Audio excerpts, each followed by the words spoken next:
So before listening to this sermon, if you could please read Exodus chapter 3 verse 1 all the way up to chapter 4 verse 17. The title of this sermon is The God Who Chooses and Uses the Weak to Shame the Strong. Last month, a guitar used by Kurt Cobain sold for over $6 million. The wooden guitar had been used by the lead singer of Nirvana in a rare live performance 5 months before he died. You know, it's amazing to think that a block of wood with the same 6 strings as any other guitar could be worth so much. In other auctions, Marilyn Monroe's famous frock sold for over £1 million. An Aston Martin driven by James Bond sold for £4 million. A World Cup winning football shirt worn by Pelé sold for over £150,000. You know, it's sales like this that make me ask the question, how much would Moses' staff be sold for at an auction today? How much would Moses' staff or stick be sold for at auction today? You know, perhaps the military would bid for it, perhaps offering £1 billion for a stick that automatically leads somebody to victory in battle. Perhaps some drinks company would pay to learn the secret of the stick that can turn water into blood. With a little investigation and experimentation, perhaps you could get the stick to produce Coca-Cola. Perhaps North Tyneside Council could use our taxes to buy the stick and use it to part the waters of the River Tyne. You know, it would have saved us all a lot of money and time and inconvenience in building the second Tyne Tunnel. If we'd had Moses' stick, we could have done it in a few seconds. On that note,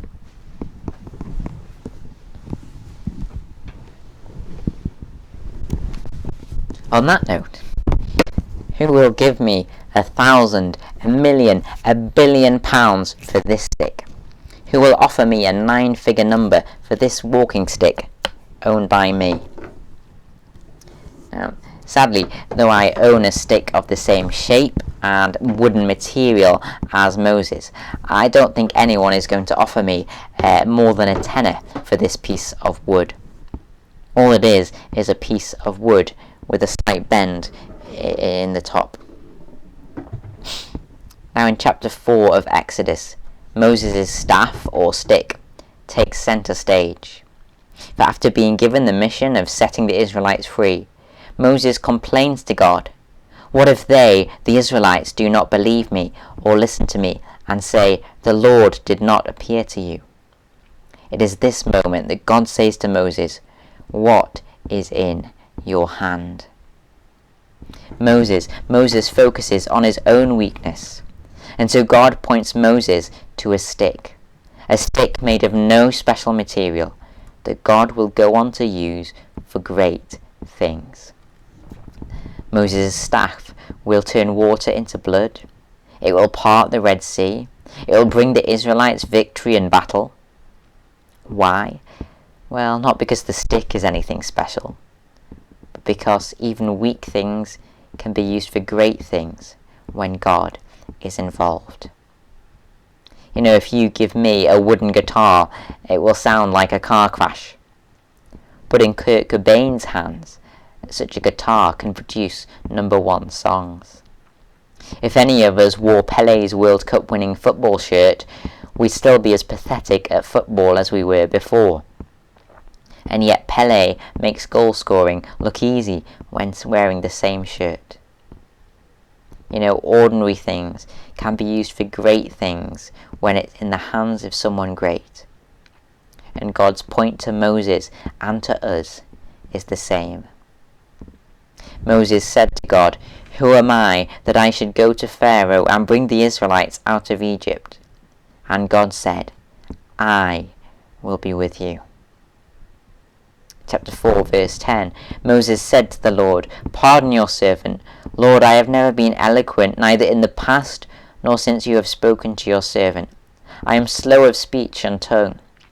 The Lord said to him, Who gave human beings their mouths? Who makes them deaf or mute? Who gives them sight or makes them blind? Is it not I, the Lord? Now go, I will help you speak, and I will teach you what to say.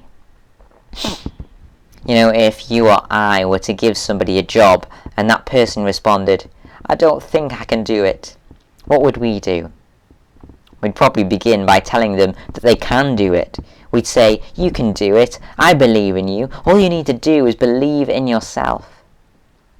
We point people to their own ability, whereas God does the exact reverse. God points Moses away from himself and upwards toward God. For, as the staff of Moses proves, God does not need anyone special or anything special by which to achieve his purposes. God achieves what he wants, with who he wants, in the way he wants. All he needs is people who rely on him. But what exactly does it mean to rely on God? What does it mean to rely on God when going about the mission that God has given us to do? What does it mean to rely on God when being a witness for him?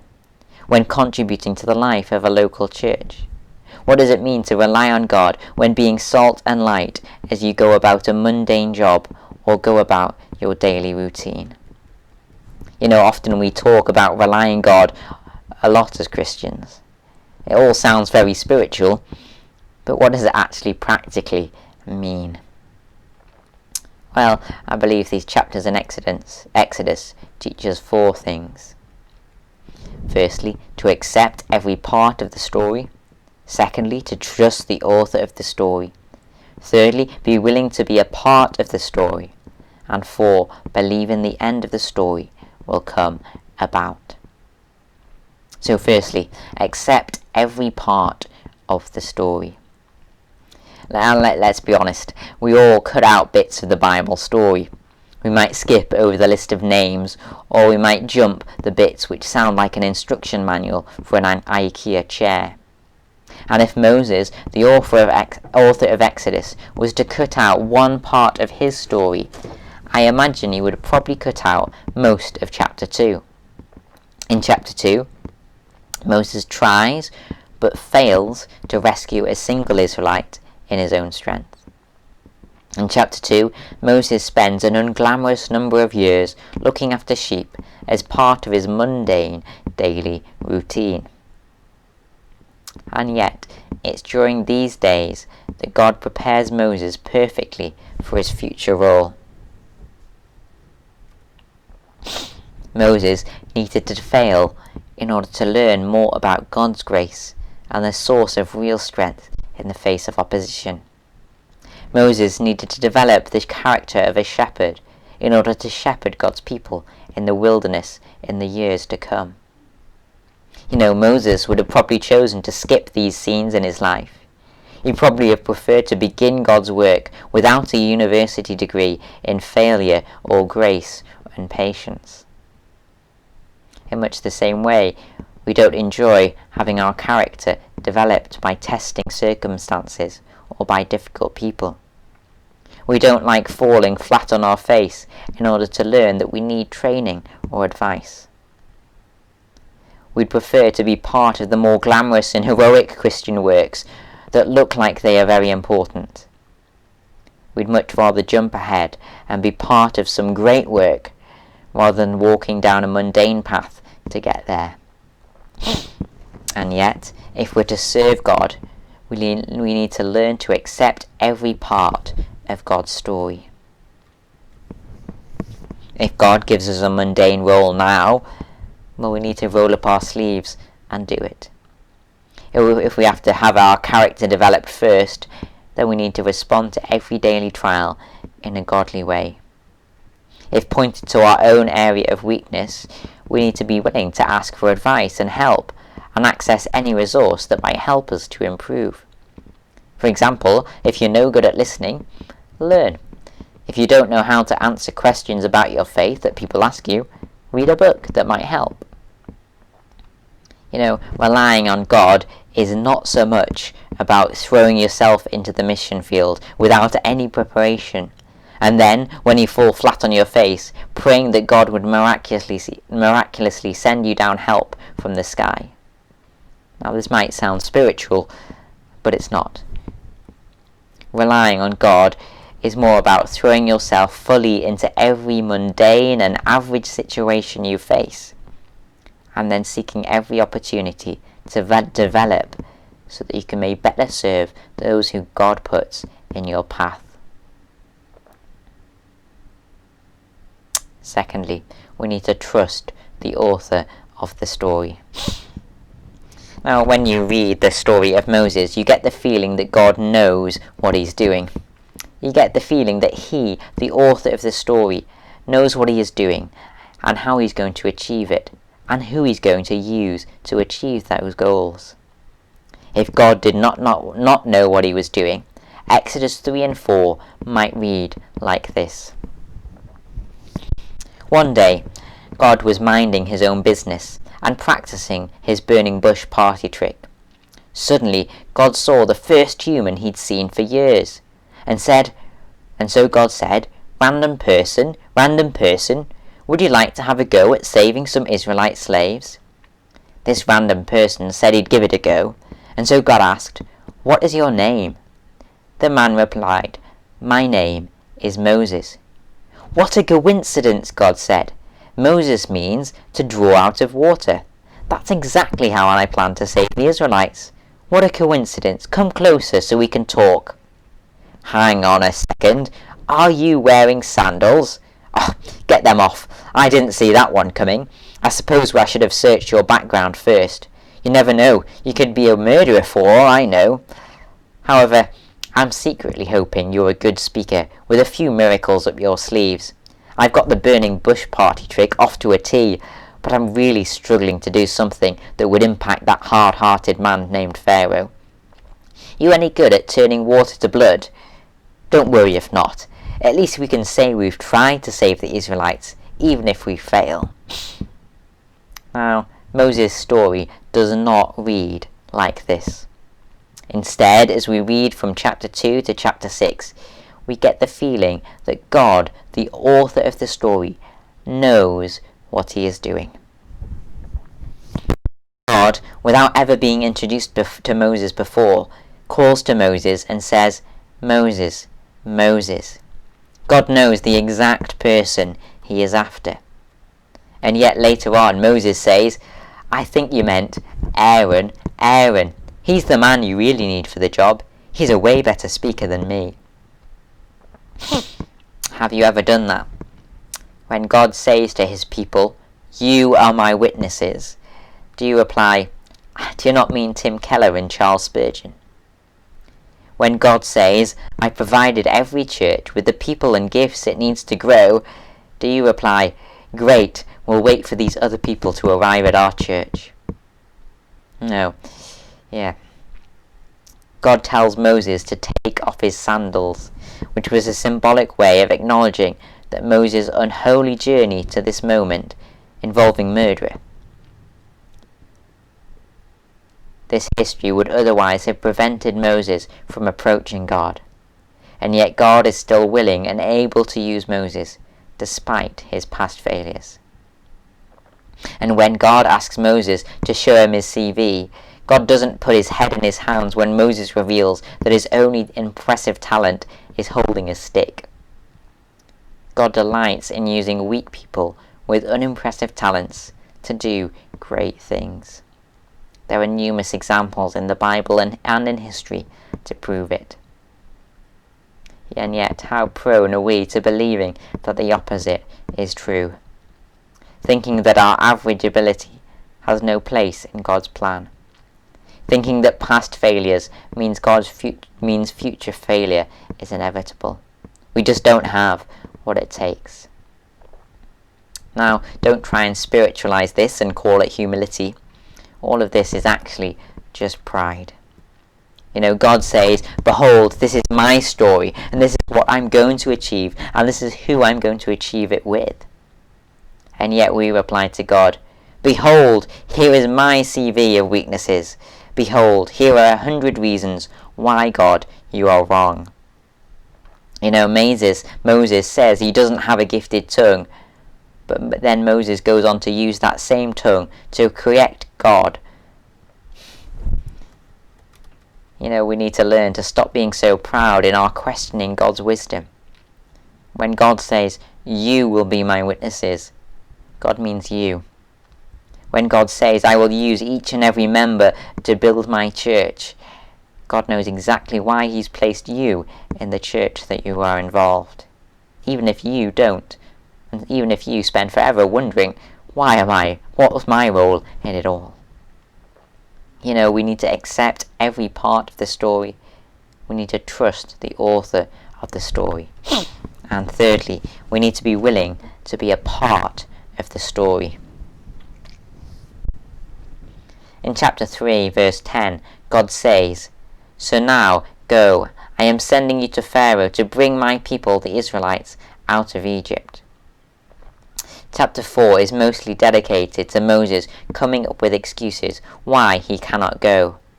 And, after having all of these excuses dealt with, Moses eventually says, Please, send someone else.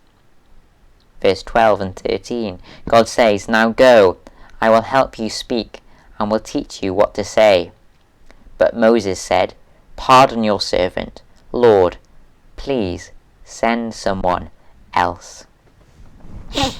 There's a good chance that when a child says, I can't do my maths homework, they actually mean, I don't want to do my maths homework. In the same way, we must be careful that we don't try and convince ourselves that we can't go, when the truth is, we just don't want to. Saying we can't can easily be a cover-up for I don't want to invest the effort.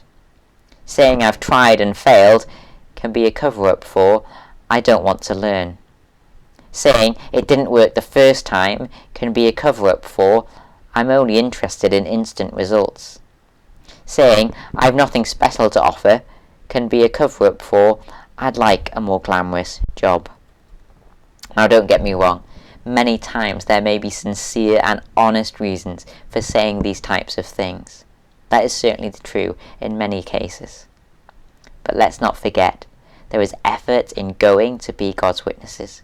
There are sacrifices involved in serving God's church. And sometimes these costs put us off. We need to be willing to be a part of the story and not come up with excuses. And a great motivation towards us wanting to be involved in the story is believing the end of the story will come about. Now, the first time I watched the Tom Cruise film Mission Impossible, I really didn't know what was going to happen next. It was unpredictable, tense, and Tom Cruise kept on escaping death by the skin of his teeth. Throughout the last 6 films, I was always considering the idea that the mission might be impossible and that Tom Cruise might not survive. However, I've just learned very recently that they're releasing Mission Impossible 7 in 2021 and they're releasing Mission Impossible 8 in 2022. Watching the 7th film will not be so tense. In order to make Mission Impossible 8, Mission Impossible 7 cannot be impossible. In order for Tom Cruise to star in the 8th film, he has to survive the 7th. Knowing the end beforehand gives you certainty of what will be accomplished before you even begin. No matter how seemingly impossible, Tom Cruise will succeed. God gives Moses a mission, and in God's eye the mission is already mission accomplished. For when announcing the mission, God describes it in the following way. Chapter 3, verse 19. I know that the king of Egypt will not let you, the Israelites, go, unless a mighty hand compels him. So I will stretch out my hand and strike the Egyptians with all the wonders that I will perform among them. After that, he will let you go. God says, I am going to make sure this mission ends in mission accomplished. And again, when God chooses Moses as a tool, Moses disagrees. Moses thinks that the success of the mission depends on him, and for this reason Moses describes the mission as mission impossible. And then in chapter 6, when Pharaoh refuses to let the people go, Moses declares that it is mission failed. Moses returned to the Lord and said, "Why, Lord, why have you brought trouble on this people? Is this why you sent me? Ever since I went to Pharaoh to speak in your name, he has brought trouble on this people, and you have not rescued your people at all." Moses focuses on his own littleness and concludes that the task is too big. Moses focuses on Pharaoh's bigness and concludes that God is too small. And in chapter 6 verse 1 we read God's reply. Then the Lord said to Moses, "Now you will see what I will do to Pharaoh. Because of my mighty hand he will let them go. Because of my mighty hand he will drive them out of his country." I'm going to ask you to do something strange, and I really would like you to do this when you're watching this.